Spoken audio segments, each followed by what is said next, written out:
Good morning. നമ്മൾ രാവിലെ എഴുന്നേറ്റ് വന്നിട്ടുണ്ട്. ഇന്ന് നമ്മൾ രാവിലെ ബ്രേക്ക്ഫാസ്റ്റ് ഉണ്ടാക്കാനായിട്ട് പോവുകയാണ്. ഇന്ന് ബ്രേക്ക്ഫാസ്റ്റിന് പുട്ടും ചെറുപയറുമാണ് നമ്മൾ ഉണ്ടാക്കാൻ പോകുന്നത്.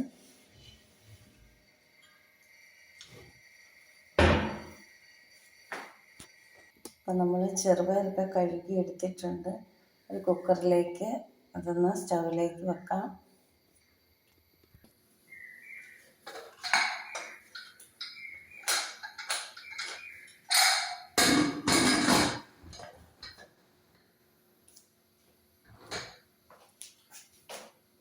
ചെറുപയർ ഇന്നലെ രാത്രിയിലെ വെള്ളത്തിലൊക്കെ ഇട്ട് വെച്ചിട്ടുണ്ടായിരുന്നു. അത് കാരണം ഒരൊറ്റ വിസിൽ വന്നാൽ മതി. നമുക്ക് രാവിലെ ആവശ്യമുള്ള സാധനങ്ങളെല്ലാം ഫ്രിഡ്ജിൽ നിന്ന് എടുത്ത് വെക്കുവാണ്. നമുക്ക് ചായ ഇടാനായിട്ട് വെള്ളവും പാലും ഒക്കെ എടുത്തുകൊണ്ട് വരാം. എൻ്റെ പാൽപ്പാട എടുത്ത് വെച്ചത് ഇത്രയായി കേട്ടോ. ഇനി ഇത് കുറച്ചുകൂടെ കഴിയുമ്പോൾ കുറച്ചും കൂടെ നിറയുമ്പോൾ നമ്മളിതങ്ങ് അടിച്ചെടുക്കും. ചായ ഇടാനായിട്ട് പാലും വെള്ളമൊക്കെ വെച്ചിട്ടുണ്ട്. നമ്മുടെ ചെറുപയർ വിസിൽ വന്നിട്ടുണ്ട്. അത് ഓഫ് ചെയ്ത് വെച്ചിട്ടുണ്ട്.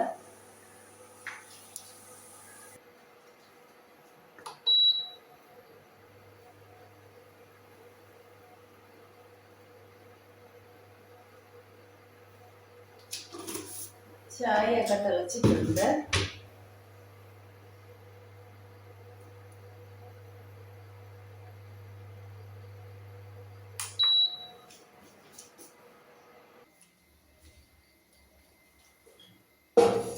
ഇന്നലെ രാത്രി കുറച്ച് താമസിച്ചാണ് കിടന്നത്. അതുകൊണ്ട് കുറച്ച് വയ്യ എഴുന്നേറ്റത്. രാത്രിയിൽ ഞങ്ങളൊരു സിനിമ കണ്ടുകൊണ്ടിരുന്നു. അത് കാരണം ഇന്നിനി ഒരു മൊത്തത്തിലൊരു വെപ്രാളമാണ്.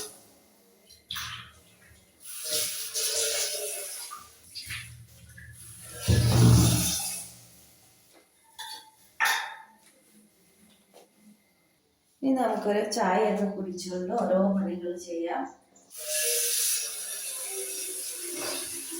പുട്ടുപൊടി നനയ്ക്കുന്നതിന് ആവശ്യമുള്ള വെള്ളം എടുക്കുകയാണ്.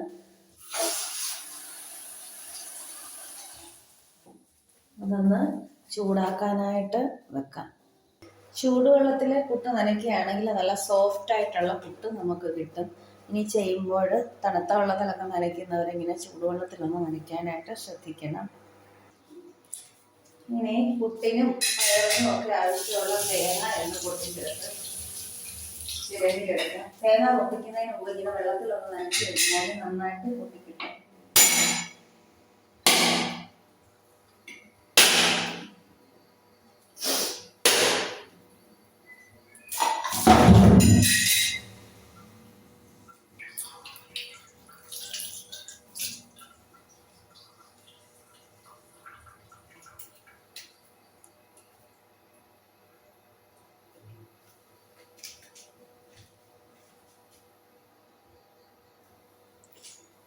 ചിരവ എടുത്തൊന്ന് കഴുകിയെടുക്കാം.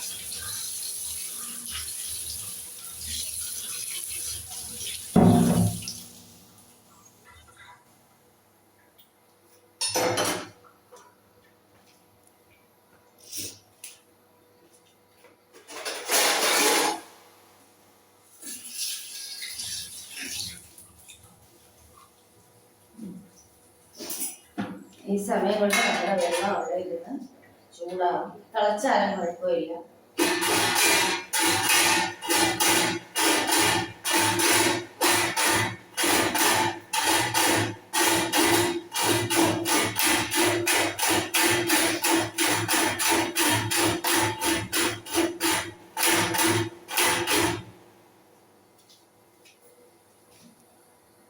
തേങ്ങയൊക്കെ ചിരകി എടുത്തിട്ടുണ്ട് കേട്ടോ. രാവിലെ കറണ്ട് നമുക്ക് ഇലക്ട്രിസിറ്റി ബോർഡ് 8ന്റെ പണി തന്നു. കറണ്ട് അങ്ങ് പോയി. കറണ്ടൊക്കെ പോയി. പക്ഷേ നമ്മുടെ പണികളൊന്നും നമുക്ക് ചെയ്യാതിരിക്കാൻ പറ്റത്തില്ലല്ലോ. അത് കാരണം നമ്മൾ പുട്ടുപൊടി നനയ്ക്കുകയാണ്.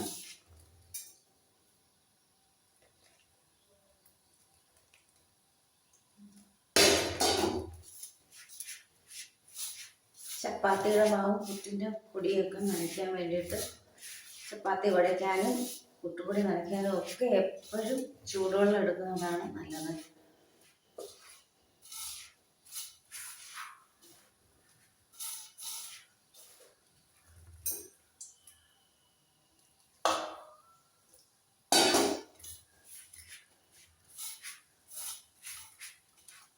ഈ പുട്ടിൻ്റെ പൊടി നനച്ചെടുത്തതിന് ശേഷം നമ്മൾ മിക്സിയുടെ ജാറിലിട്ട് ഒന്നുകൂടി ഒന്ന് പൊടിച്ചെടുക്കും. ഇതിനകത്ത് ചില കട്ടകളൊക്കെ ഉണ്ടാവുമല്ലോ, കട്ടകളൊക്കെ ഒന്ന് പൊടിഞ്ഞു കിട്ടാൻ വേണ്ടിയാണ് അങ്ങനെ ചെയ്യുന്നത്. ഇപ്പോൾ കറണ്ട് ഇല്ലെങ്കിൽ പണി കാണും.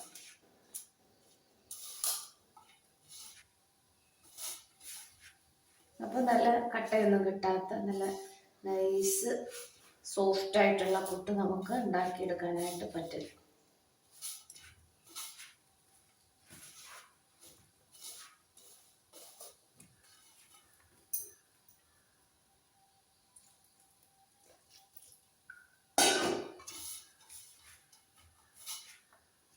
ഞാനിങ്ങനെ അളവൊന്നും നോക്കിയല്ല കേട്ടോ പൊടി നനയ്ക്കുന്നത്. ഞാൻ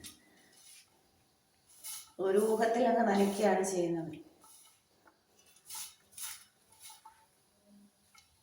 നമുക്കറിയാലോ പൊടി നനയുമ്പോൾ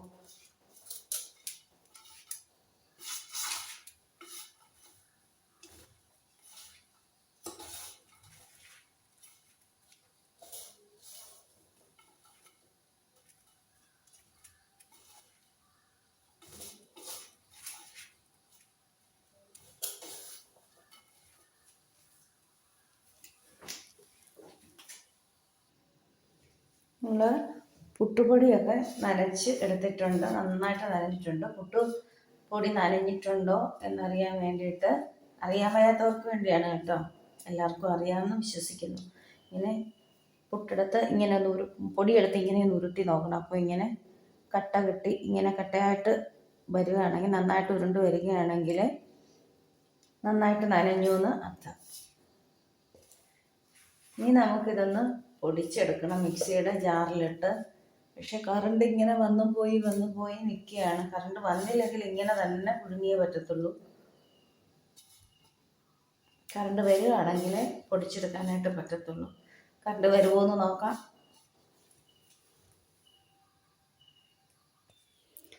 സമയത്ത് കറണ്ട് ഇല്ലാത്തത് കൊണ്ട് ചോറ് കൊണ്ടുപോകാൻ ആവശ്യമായിട്ടുള്ള ചമ്മന്തി കല്ലിൽ അരച്ചെടുക്കുകയാണ് ഞാൻ. കല്ലിന് അങ്ങനെ വലിയ ഉപയോഗമൊന്നുമില്ല. ഇങ്ങനെയുള്ള പ്രത്യേക സാഹചര്യങ്ങളിൽ മാത്രമേ കല്ല് ഉപയോഗിക്കാറുള്ളൂ.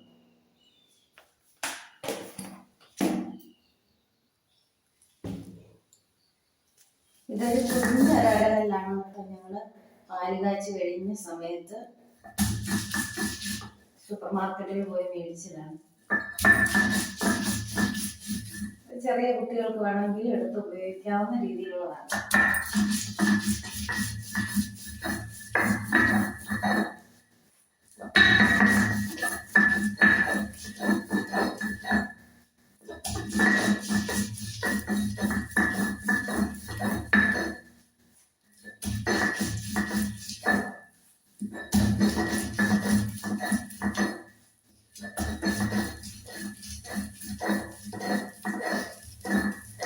വല്ലപ്പോഴും ഒക്കെ കറണ്ട് ഇല്ലെങ്കിലല്ലേ അരകല്ലിനൊക്കെ ഉപയോഗം ഉണ്ടാകത്തുള്ളൂ.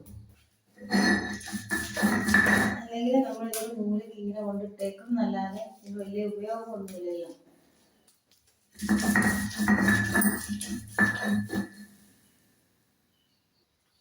നമ്മളെ ചമ്മന്തിയൊക്കെ അരച്ചെടുത്തിട്ടുണ്ട്. ഈ ചമ്മന്തി മിക്സിയിലെ ചമ്മന്തിയും ടേസ്റ്റിൻ്റെ കാര്യത്തിൽ ഭയങ്കര ഡിഫറൻറ്റാണ്.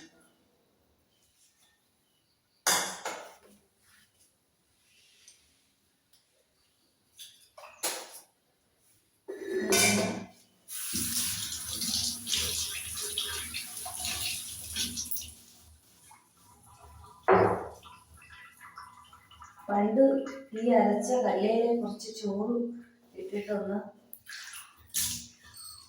ഉരുട്ടിയിട്ടൊന്ന് കഴിക്കുമായിരുന്നു. അതൊന്ന് കഴിച്ചു നോക്കണം, എന്താ ടേസ്റ്റ് എന്നറിയോ.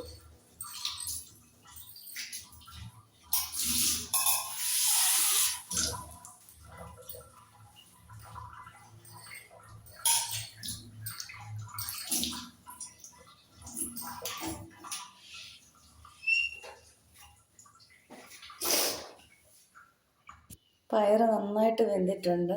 പയറിലേക്ക് നമുക്കിനി തേങ്ങ ആവശ്യത്തിന് ഇട്ട് കൊടുക്കാം.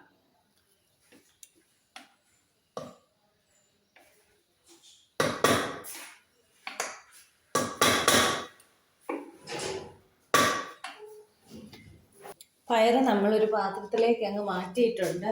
ഇനി നമുക്ക് പുട്ട് പുഴുങ്ങാനായിട്ട് പയർ വേവിച്ച കുക്കറിൽ തന്നെ വെള്ളം എടുക്കാം. അങ്ങനെ ചിരട്ടപ്പുട്ടാണ് ഉണ്ടാക്കുന്നത്. പിന്നെ പുട്ട് മേക്കർ നമ്മളതിലേക്കൊന്ന് വെച്ച് ഒന്ന് ചൂടാക്കി എടുക്കണം. അതിന് വേണ്ടിയിട്ട് അങ്ങോട്ട് വെച്ച് കൊടുത്തിട്ടുണ്ട് ഞാൻ. കറണ്ട് വന്നു, അതുകൊണ്ട് നമുക്ക് നമ്മുടെ പൊടി ഒന്ന് പൊടിച്ചെടുക്കാം.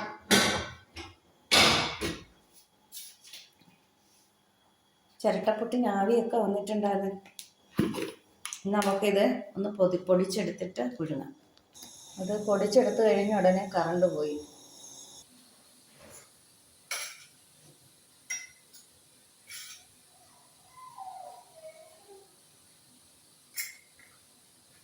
പൊടിച്ചെടുത്ത് കഴിഞ്ഞാൽ നല്ല സോഫ്റ്റ് പുട്ടായിരിക്കും നമുക്ക് കിട്ടുക.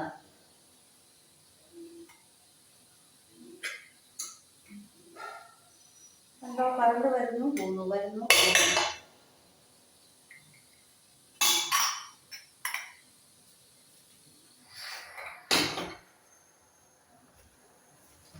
നല്ല പുട്ട് വെച്ച് എടുത്തിട്ടുണ്ട്. പുട്ട് നല്ല ആവി വന്നിട്ടുണ്ട്. പുട്ട് ആവി വന്നതിന് ശേഷം ഉടനെ ഞാൻ എടുത്തിടരുത്, അത് പൊടിഞ്ഞു പോകും. അത് കാരണം സിമ്മിലിട്ട് ഇത്തിരി നേരം ഒന്ന് വെക്കണം.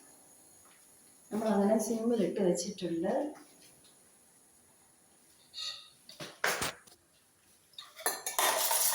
സമയത്ത് മുട്ട പൊരിക്കാൻ വേണ്ടിയിട്ട്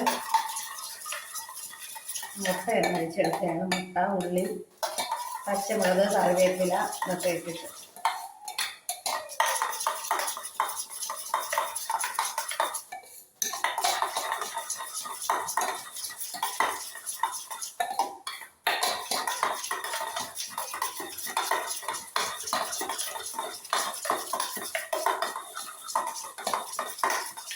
അങ്ങനെ നമ്മുടെ കറണ്ട് വീണ്ടും വന്നിട്ടുണ്ട്. ഇനി ഇപ്പോൾ പോകുമെന്നറിയത്തില്ല.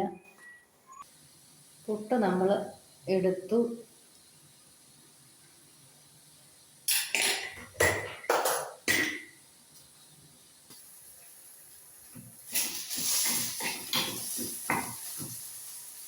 അടുത്ത പുട്ടിനും ആവി വന്നിട്ടുണ്ട്. ഈ സമയത്ത് തന്നെ ചോറിന് കൊടുത്തു വിടാനായിട്ട് ഒരു കുഞ്ഞ് മെഴുക്ക് പുരട്ടി റെഡിയാക്കിയാണ്.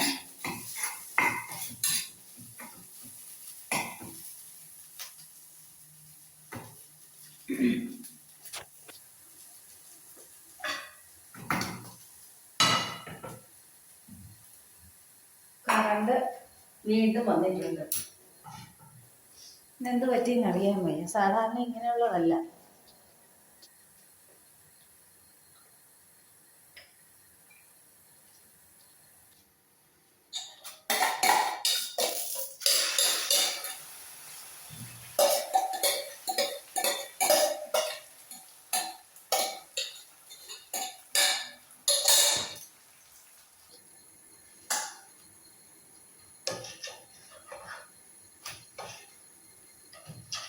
നമ്മള് ചോറൊക്കെ ഇട്ട് കൊടുക്കുകയാണ്.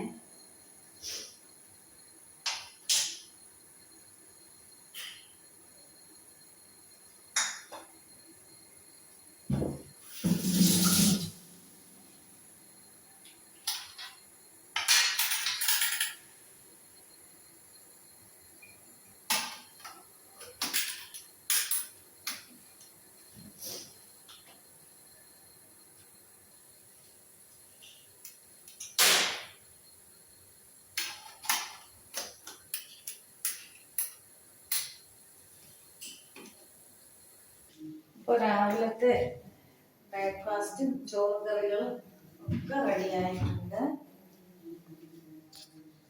അപ്പം നമ്മുടെ ഈ കൊച്ചു മോർണിംഗ് വ്ലോഗ് ഇഷ്ടപ്പെട്ടെങ്കിൽ എല്ലാവരും ലൈക്ക് ചെയ്യണം, ഷെയർ ചെയ്യണം, കമൻറ്റ് ചെയ്യണം. ചാനൽ ഇതുവരെ സബ്സ്ക്രൈബ് ചെയ്തിട്ടില്ലാത്തവർ സബ്സ്ക്രൈബ് ചെയ്യണം. അടുത്ത നല്ല ഒരു വീഡിയോയുമായി വരുന്നത് വരെ താങ്ക് യു.